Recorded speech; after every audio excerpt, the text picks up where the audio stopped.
Boa noite, meus irmãos. Paz seja convosco, amém? Bom estarmos aqui nessa igreja amada, pastor Adair, toda a equipe pastoral, o corpo ministerial. Muito obrigado pelo privilégio de estarmos juntos louvando ao Senhor.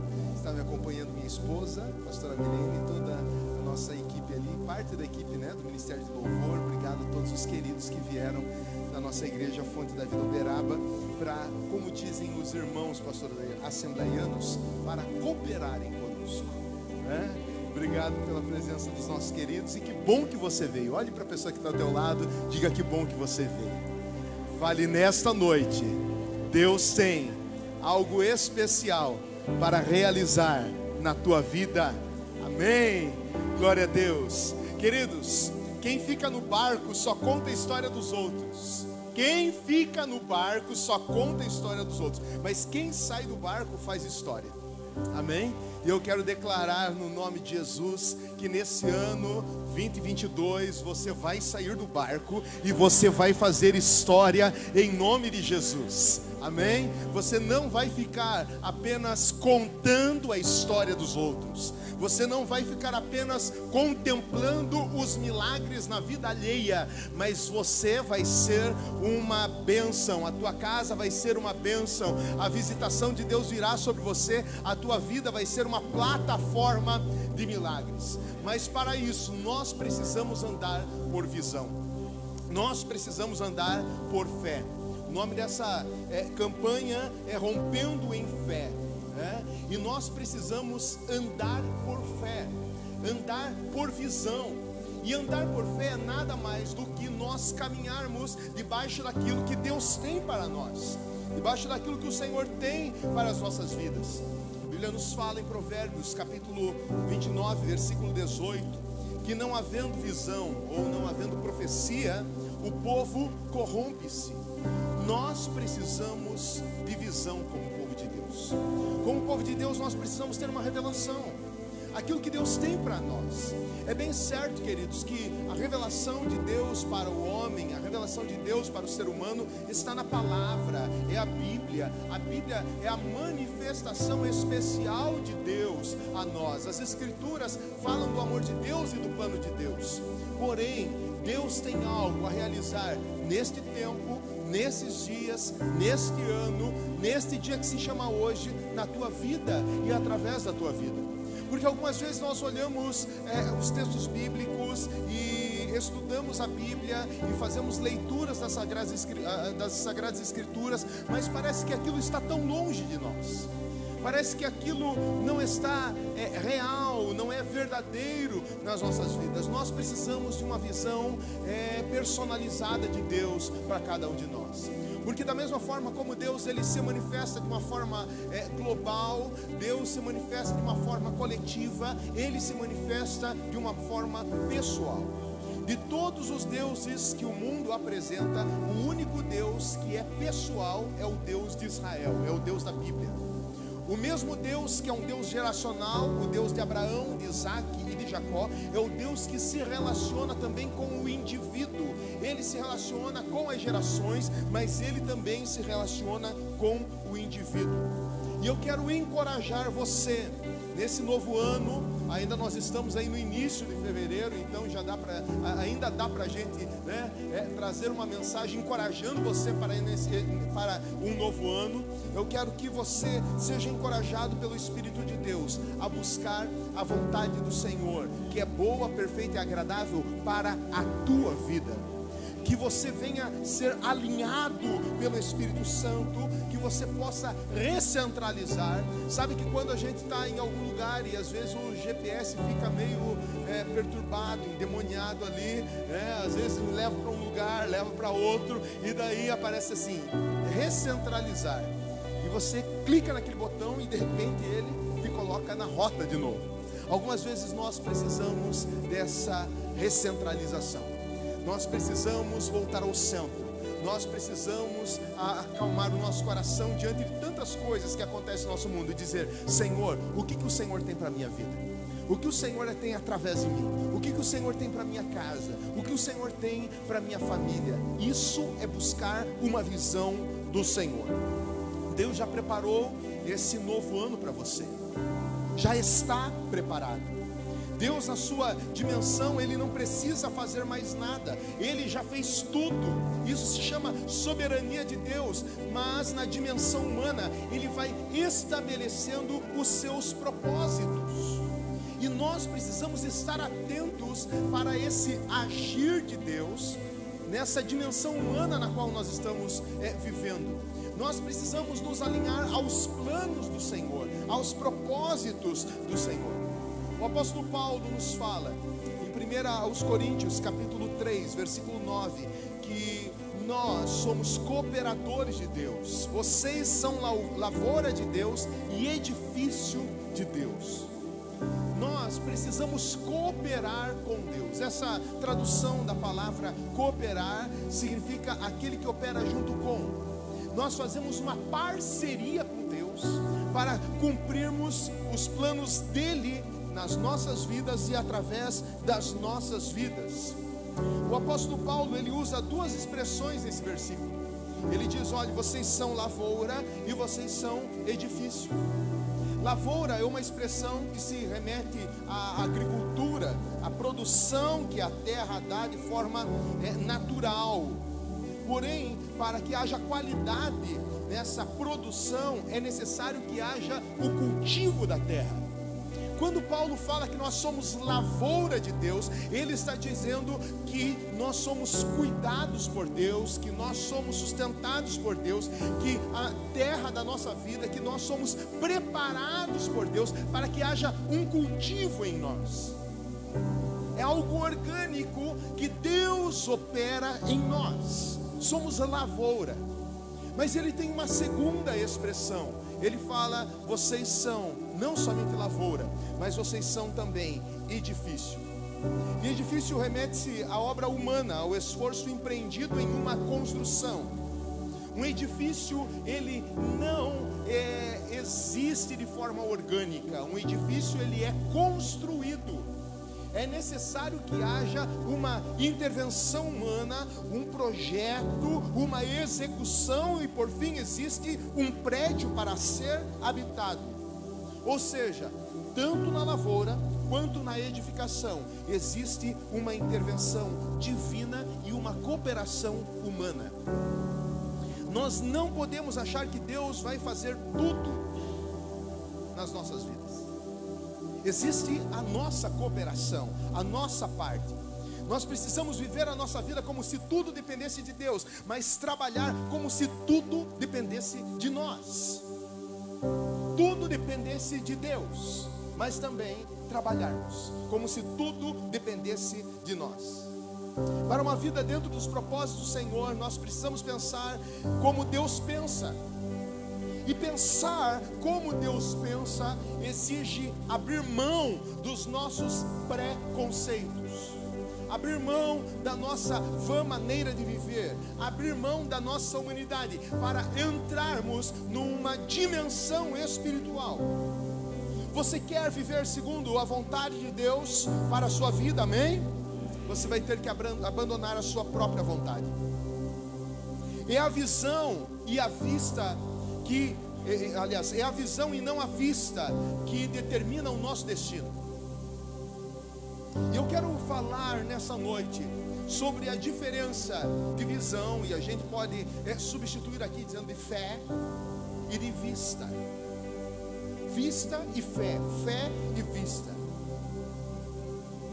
Existem pessoas que têm vista, mas não têm visão.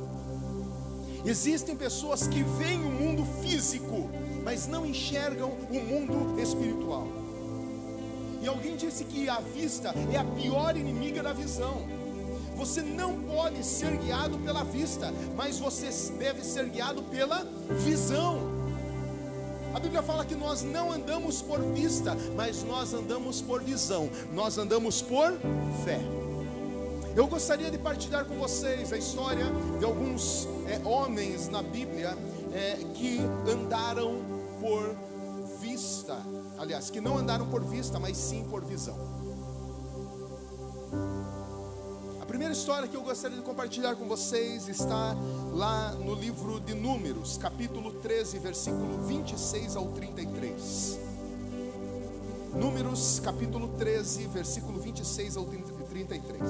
Diz assim: eles então retornaram a Moisés e a Arão e a toda a comunidade de Israel em Cádiz, no deserto de Parã, onde prestaram um relatório, e eles e a toda a comunidade de Israel, e lhes mandaram os frutos da terra, e deram o seguinte relatório a Moisés: entramos na terra a qual você nos enviou, onde manam leite e mel. Aqui estão alguns frutos dela, mas o povo que lá vive é poderoso, e as cidades são fortificadas e muito grandes. Também vimos descendentes de Enaque. Os amalequitas vivem no Neguebe, os hititas, os jebuseus e os amorreus vivem na região montanhosa. Os cananeus vivem perto do mar e junto ao Jordão. Então Caleb fez o povo calar-se perante Moisés e disse: subamos e tomemos posse da terra, e é certo que venceremos. Mas os homens que tinham ido com ele disseram: não podemos atacar aquele povo, é mais forte do que nós. E espalharam entre os israelitas um relatório negativo acerca daquela terra, e disseram: a terra para a qual fomos em missão de reconhecimento devora os que nela vivem. Todos os que vimos são de grande estatura. Vimos também gigantes, descendentes de Enaque, diante de quem parecíamos gafanhotos, a nós e a eles. Queridos, aqui é uma história extremamente conhecida. Esses 12 espias, eles são destacados para sondar a terra prometida. Esses 12 homens, eles têm a mesma experiência de pisar na mesma terra, de estar no mesmo ambiente. E desses 12, 10 deles voltaram e só conseguiram enxergar problemas, só conseguiram enxergar dificuldades. Josué e Caleb, na contramão dos outros 10, voltaram e não falaram do problema, mas falaram apenas da promessa. Eles foram na mesma terra, eles tiveram a mesma visão humana, eles tiveram a mesma vista, porém a percepção estava naquilo que eles entendiam. Não apenas, Josué e Caleb no caso, não apenas como vista os desafios humanos, mas eles entendiam que existia uma promessa. Por isso as pessoas com visão chegam mais longe. Pessoas com visão chegam mais longe. Não pense que quem tem sucesso, que quem tem quem avança na vida, quem alcança coisas boas na vida, quem progride na vida, alcançou por acaso ou foi sorte. Não, geralmente são pessoas de visão, são pessoas que percebem os desafios, mas eles percebem também aquilo que está por detrás dos desafios. Alguns focam a adversidade, outros focam a oportunidade. Nesse tempo de pandemia, muita gente sofreu, muita gente morreu, né? A gente sabe tudo que aconteceu, mas nesse tempo de pandemia, muita gente prosperou, muita gente enriqueceu, e não enriqueceu ilicitamente. Muitas igrejas cresceram, porque foi uma oportunidade. Irmãos, eu ouso dizer nessa noite aqui, que a igreja dessa geração nunca teve uma oportunidade tão rica como nós estamos tendo hoje, de alcançar as pessoas que estão sem esperança. Nós não podemos enxergar os desafios da nossa vida, as coisas que nos cercam, como gigantes, se nós caminharmos por vista. Se nós caminharmos por aquilo que nós apenas enxergamos com os nossos olhos físicos, nós vamos ficar paralisados, nós vamos ficar amedrontados, nós não vamos avançar. Porém, nós somos desafiados a caminhar por fé. 10 estavam focados no problema e não conseguiam ver a promessa, mas Josué e Caleb, eles estavam tão focados na promessa que eles não conseguiam enxergar os problemas. Tudo aquilo que você focar vai maximizar. Tudo aquilo que você focar vai maximizar. E a minha pergunta a você nessa noite é: onde está o teu foco? Qual é o foco da sua vida? Quando o teu foco muda, a tua vida muda. Apesar das muralhas, apesar dos problemas, apesar dos desafios, nós precisamos focar nas promessas do Senhor. Eu tenho dito que quem tem uma palavra tem tudo. Quem tem uma promessa tem tudo. Quem crê naquilo que Deus fala não precisa se amedrontar com as dificuldades e com o cenário econômico, com o cenário político, com o cenário pandemíaco no qual nós estamos inseridos, porque nós temos uma promessa, porque nós temos uma palavra, porque nós temos alguém que nos sustenta. Josué e Caleb eram homens comuns, andaram debaixo de uma visão, de uma promessa, de um sonho, e conquistaram uma terra incomum, porque o lugar incomum não é para pessoas que andam por vista, mas pessoas que andam por visão. Você só desfruta daquilo que você conhece, e você só começa a conhecer se você tiver uma visão bem clara. Tenha uma visão clara daquilo que Deus quer realizar, e comece a reproduzir essa visão com as tuas palavras. Não ande por aquilo que, não fale daquilo que você vê, fale daquilo que você quer ver, fale da visão, comunique a visão. Fale daquilo que você tem sonhado, fale daquilo que Deus tem falado para você, fale daquilo que Deus tem gerado dentro do teu interior, do teu coração. C.S. Lewis, ele diz que Deus faz coisas extraordinárias com pessoas comuns. Será que nós temos pessoas comuns aqui nessa noite? Eu sou o primeiro. Mas Deus pode fazer coisas extraordinárias através de nós. Quando nós olhamos para os grandes feitos de Deus da história, nós vamos ver por detrás desses feitos homens comuns, pessoas comuns. Hoje Deus quer fazer de você uma pessoa comum, algo extraordinário através de você. Deus, ele não precisa de pessoas autoconfiantes, ele precisa de pessoas que confiem nele. Outro homem que eu vejo na Bíblia que anda por visão e não anda por vista é o profeta Eliseu. A Bíblia nos fala em 2 Reis, capítulo 6, versículo 15 e 17, dizendo assim: o servo do homem de Deus levantou-se bem cedo pela manhã, e quando saía, viu que uma tropa com os cavalos e os carros de guerra havia cercado a cidade. Então ele exclamou: ah, meu Senhor, o que faremos? O profeta respondeu: não tenha medo, aqueles que estão conosco são mais numerosos dos que estão com eles.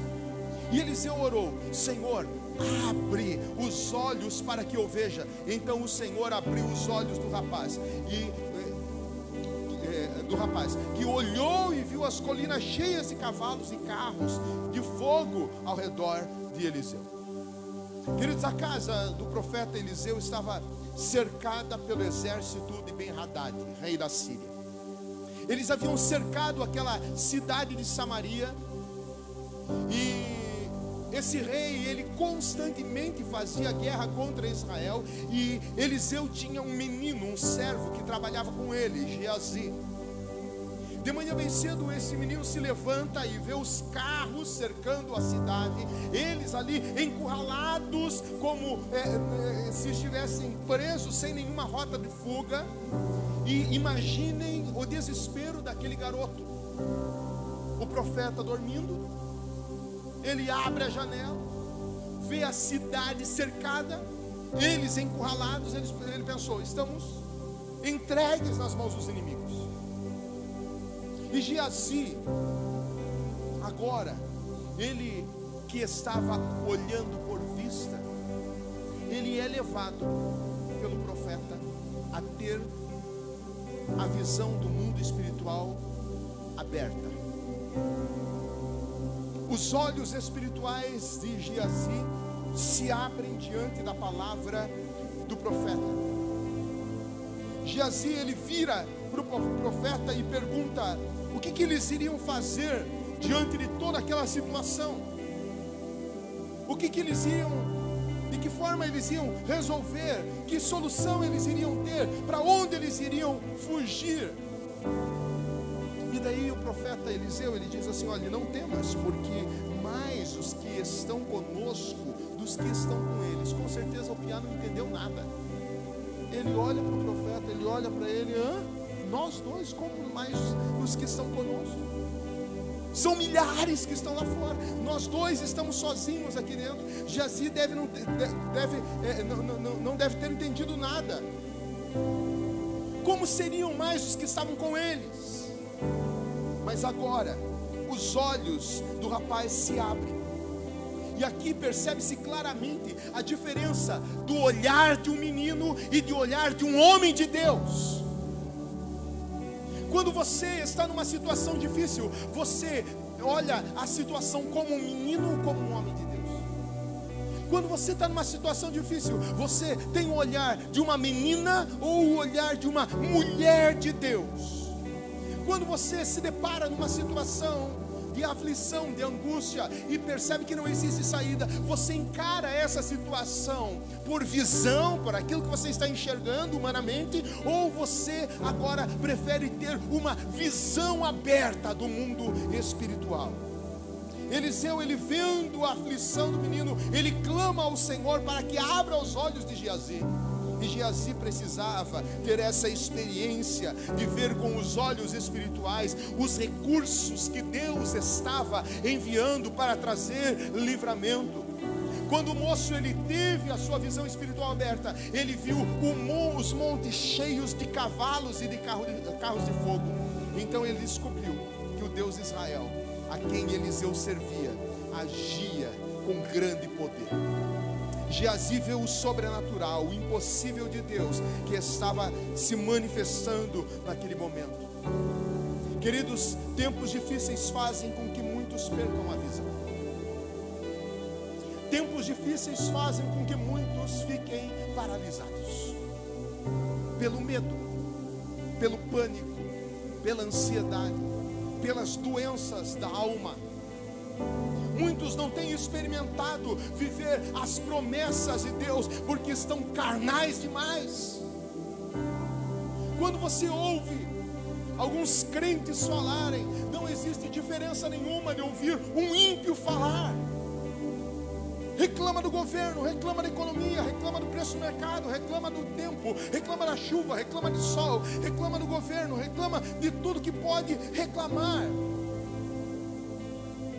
A fala é a mesma,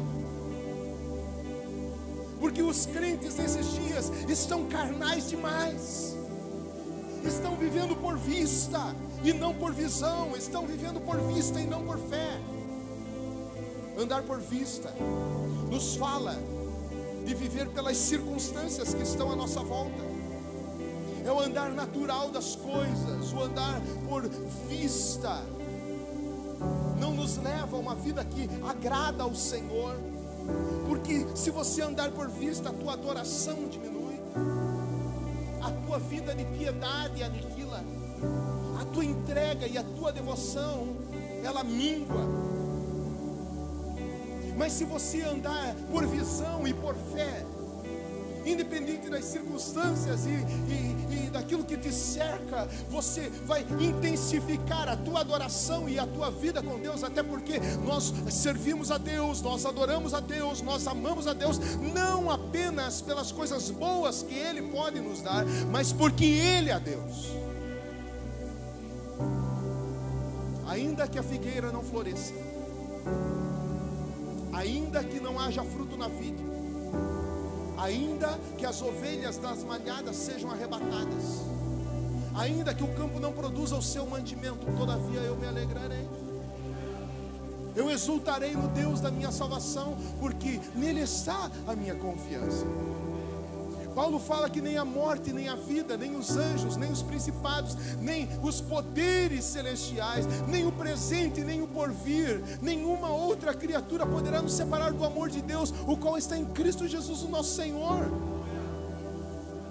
A nossa fé não é somente para nos fazer obter coisas.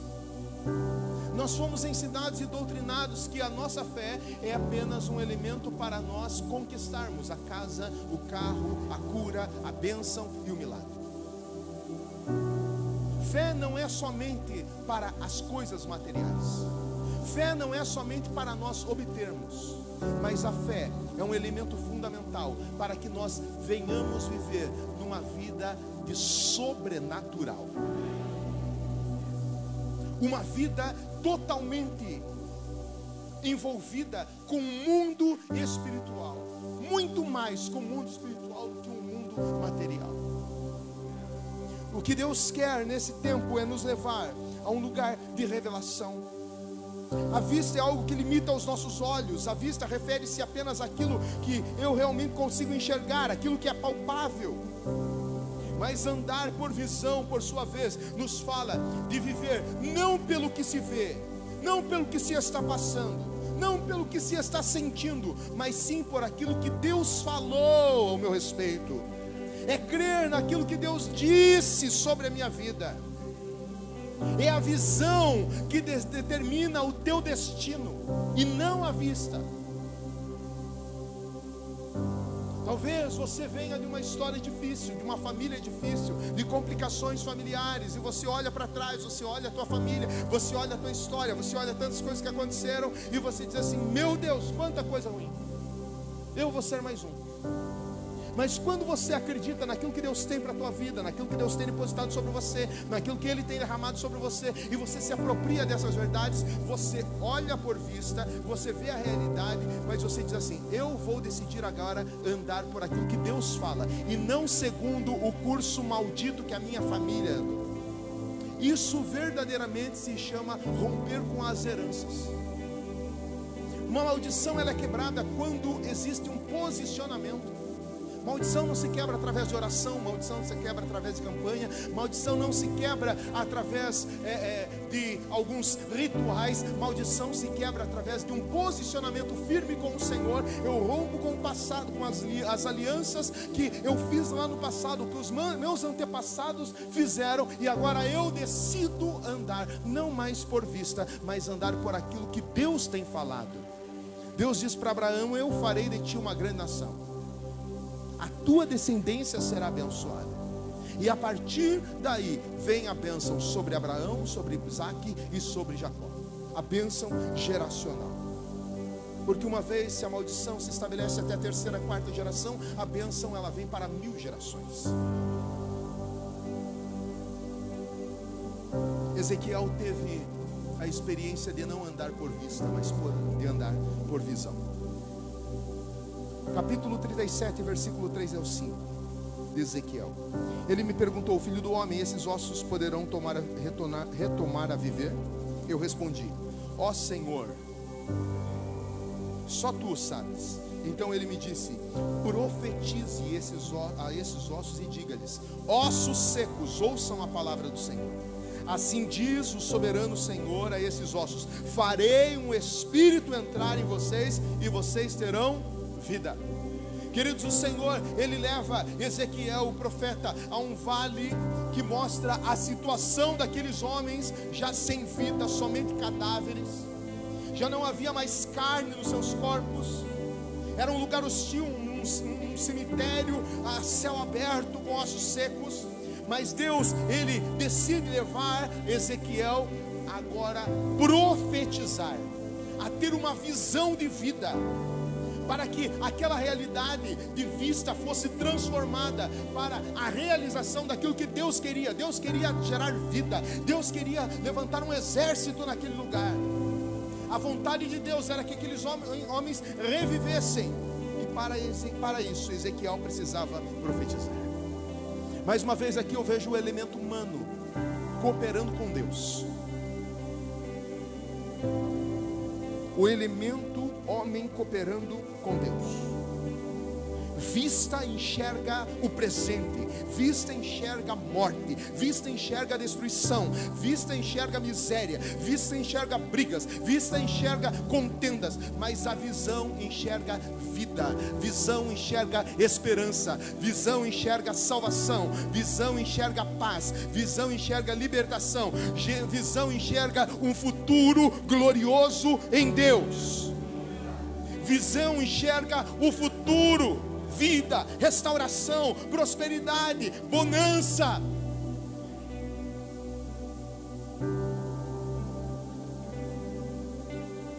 Pedro, ele tem a experiência de andar sobre as águas. A Bíblia nos fala em Mateus capítulo 14, versículo 22 ao 31. Logo em seguida, Jesus insistiu com seus discípulos para que entrassem no barco e fossem adiante dele para outro lado. Enquanto ele despedia a multidão, tendo despedido a multidão, subiu sozinho a um monte para orar. Ao anoitecer, ele estava ali sozinho, mas o barco já estava a considerável distância da terra, fustigado pelas ondas, porque o vento soprava contra ele. Alta madrugada, Jesus dirigiu-se a eles, andando sobre o mar. Quando o viram andando sobre o mar, ficaram aterrorizados e disseram: é um fantasma, e gritaram de medo. Mas Jesus imediatamente lhes disse: coragem, sou eu, não tenham medo. Senhor, disse Pedro, se és tu, manda-me ir ao teu encontro por sobre as águas. Venha, respondeu ele. Então Pedro saiu do barco, andou sobre a água e foi até em direção de Jesus. Mas quando reparou o vento, ficou com medo e, começando a afundar, gritou: Senhor, salva-me! Imediatamente Jesus estendeu a mão e o segurou e disse: homem de pequena fé, por que você duvidou? Queridos, os discípulos, eles chegaram a confundir o Senhor Jesus com um fantasma.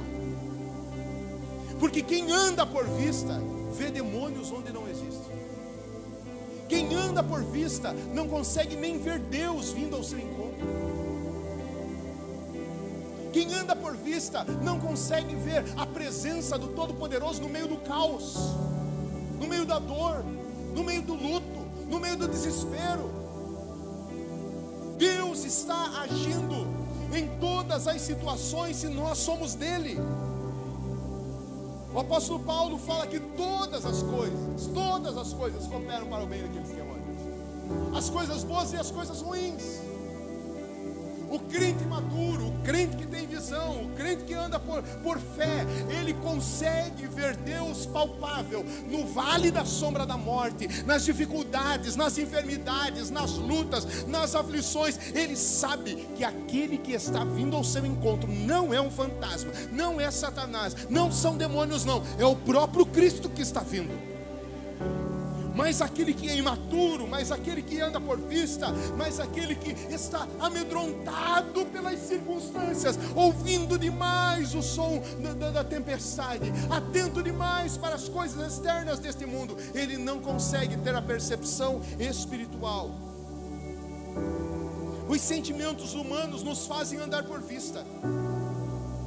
Mas Jesus queria fazer com que Pedro tivesse uma experiência extraordinária em andar sobre a superfície líquida. E Pedro tem essa experiência.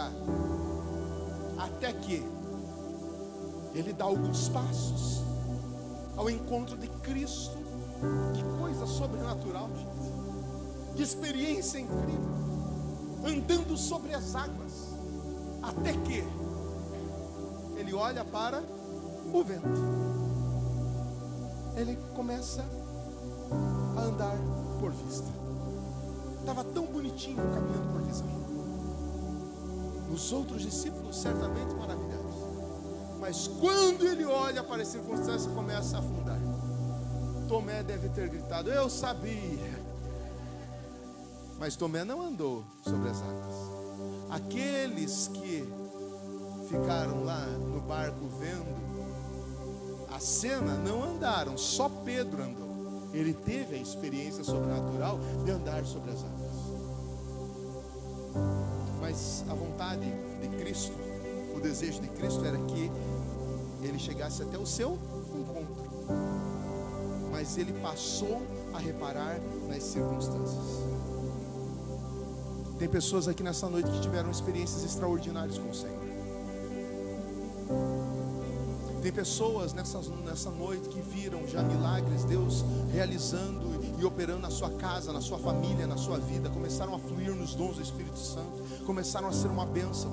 Mas talvez você decidiu olhar para as circunstâncias, e aí começou a tua queda, aí começou a reter o mover sobrenatural do Senhor. Jesus, ele queria que Pedro tivesse aquela experiência. A Bíblia não diz que o vento soprou mais forte. A Bíblia não fala que as ondas aumentaram. O vento não mudou. O mar não mudou. As circunstâncias não mudaram. Mas Pedro mudou a sua maneira de caminhar. Quando ele para de olhar para Jesus e ele olha para as circunstâncias, ele começa a afundar. O melhor de Deus para Pedro naquela ocasião teria sido não ter afundado, mas ter ficado firme na visão. Se você tem uma visão para o seu futuro, mais cedo ou mais tarde, se você não tem uma visão do seu futuro, mais cedo ou mais tarde você vai afundar. Quem não tem uma visão do seu futuro, mais cedo ou mais tarde vai voltar para o seu passado. Não olhe onde você está, olhe para onde Deus quer te levar. Se você está num tempo de milagres, se você está vivendo coisas extraordinárias, sobrenaturais da tua vida, não comece a racionalizar. Porque, gente, ouça uma coisa aqui: milagre é milagre, não se racionaliza. Não tente racionalizar milagres. Não tem como racionalizar milagres. Milagre é milagre. Se o milagre está acontecendo, aproveita. Se a onda veio, aproveita a crista. Experimenta aquilo que Deus tem para você. Agora, muitas vezes nós deixamos de provar aquilo que Deus tem para nós. Nós deixamos de experimentar aquilo que Ele tem para nós, porque a gente começa a pensar e olhar para as circunstâncias. Mas se acontecer isso, mas se acontecer aquilo, mas se aquela porta se fechar, mas se eu não tiver aquela oportunidade, mas se me mandarem embora, mas se essa doença piorar, mas se o médico disser isso, a gente fica vivendo de futuro. É por isso que tem um monte de gente ansiosa. Porque depressão é excesso de passado e ansiedade é excesso de futuro. E daí a gente deixa de desfrutar o presente, que se chama presente porque é um presente de Deus. Não olhe as circunstâncias. Alguém já disse que a pessoa mais pobre desse mundo não é aquela que não tem dinheiro, mas sim aquela que não tem visão. Porque se não tem visão, não tem crescimento. Se não tem visão, não existe a possibilidade de se alcançar coisas grandes.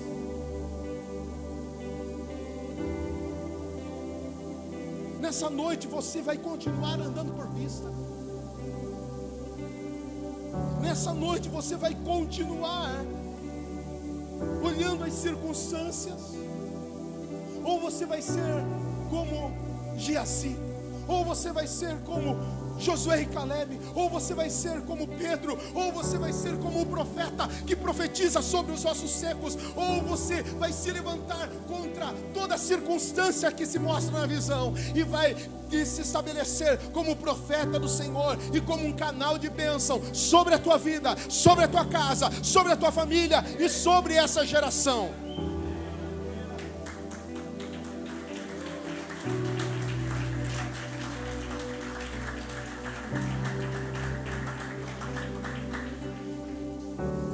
Finalizar, já que vocês aplaudiram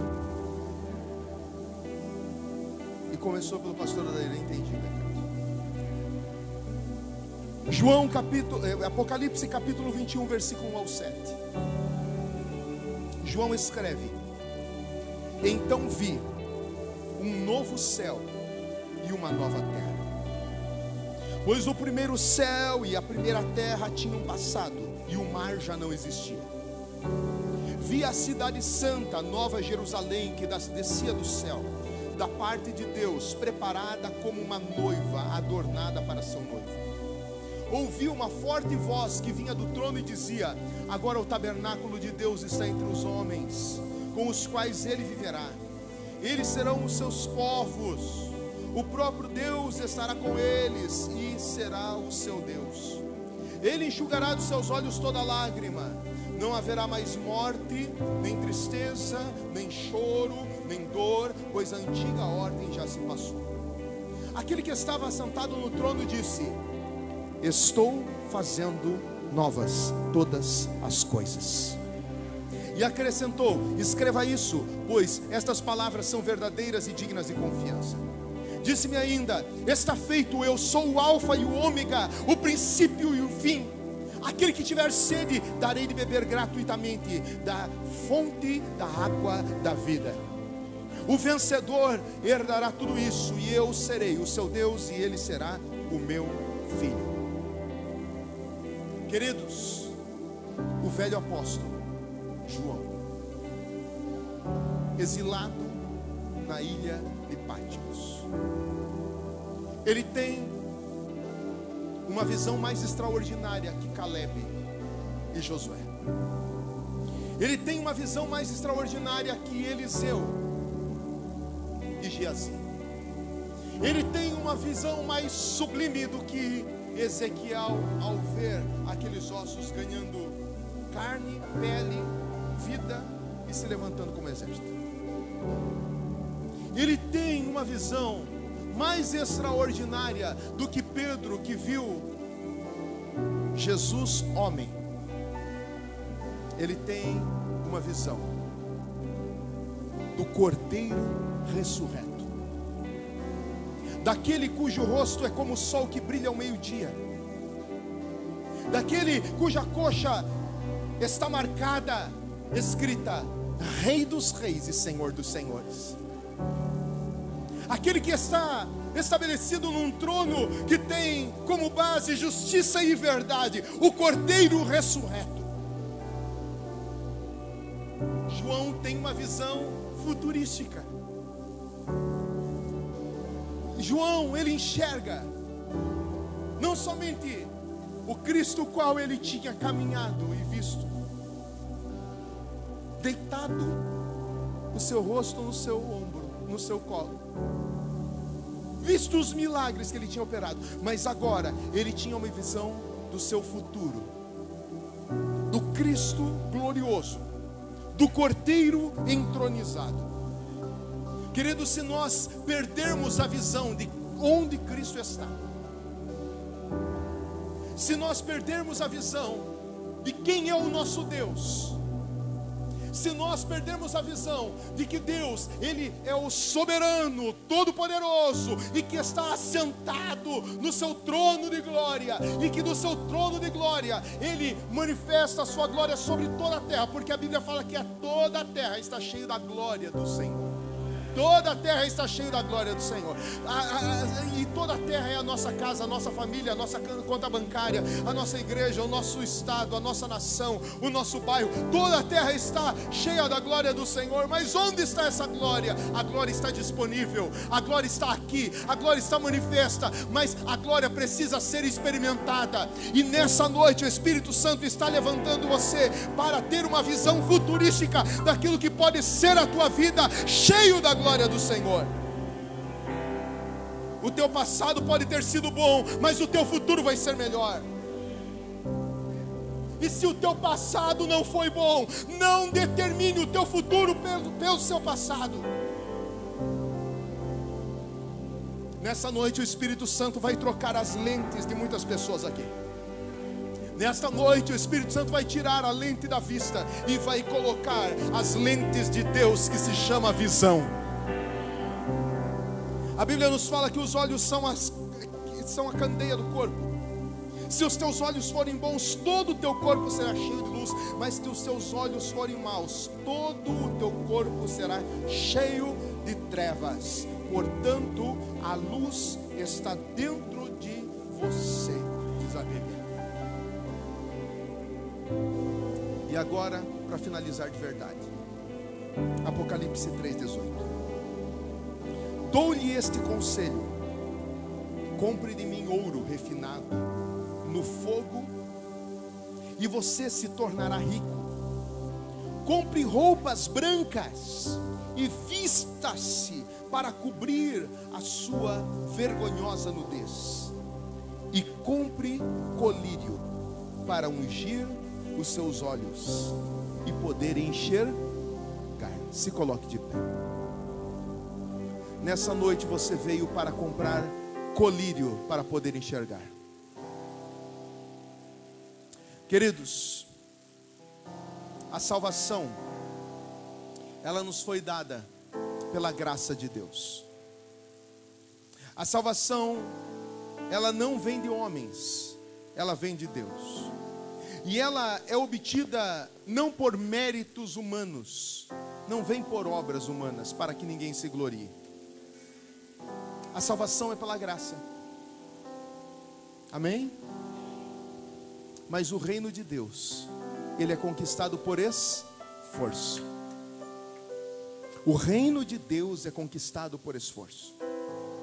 Ninguém precisa pagar penitência, ninguém precisa fazer nada que seja imposto ou colocado pela igreja, pela religião, por quem quer que seja aqui nessa terra para ser salvo. Mas se você quer desfrutar do melhor do Senhor, você vai ter que comprar. Você vai ter que adquirir por esforço. Você vai ter que abrir mão. Quando a Bíblia fala que o reino de Deus é adquirido por esforço, é porque existe essa necessidade humana de você querer que a vontade de Deus se estabeleça em você e através de você. Porque para que o reino de Deus se estabeleça, o reino das trevas tem que ser extirpados. Para que o reino de Deus se estabeleça, o meu eu, o meu ego, a minha vontade, a minha falta de disposição de orar, de buscar ao Senhor, isso precisa cair por terra. A unção tem um preço. O que é unção? Capacitação sobrenatural. Capacitação sobrenatural. Muitas pessoas têm sido ungidas pelo Espírito Santo. Deus tem derramado muitas coisas boas, dons, talentos, e toda boa dádiva, todo um perfeito vem do alto, e tem sido derramado sobre muitos, mas muitos não têm conservado essa unção, porque não têm pago o preço. E nessa noite, a noite de nós adquirirmos colírio do céu, e dizer: Senhor, eu decido hoje não andar mais por vista. Eu decido hoje não mais falar daquilo que eu estou vendo, mas andar por fé. Até porque se falar adiantasse alguma coisa, o teu marido já teria virado anjo, porque o tanto que você fala, irmã.